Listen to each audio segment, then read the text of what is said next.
অনেক দূরে এক সুন্দর রত্নবনে ছোট্ট ছোট্ট পরীরা ফুল দিয়ে তাদের ঘর বানিয়ে শান্তিতে বাস করত।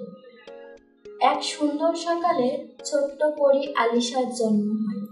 সিতারা নামে এক পরী আলিশার জন্য একটি সুন্দর পোশাক তৈরি করে।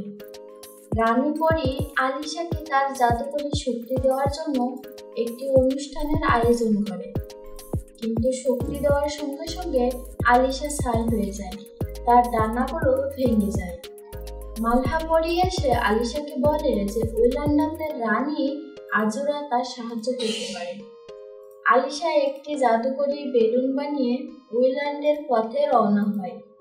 তুষারে ঢাকা সুন্দর উইল্যান্ডে আলিশা প্রথমবারের মতো নরম তুষারে পা রাখে। আলিশা রানী আজুরার প্রাসাদে গিয়ে তাকে সব কিছু বলে সাহায্য চায়। রানী আজুরা আলিশাকে তিলাস্মি গাছ খুঁজতে বলে।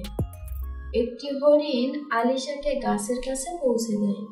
তিলাস্মি গাছ আলিশাকে দুইটি পথের মধ্যে একটি বেছে নেওয়ার পরীক্ষা দেয়।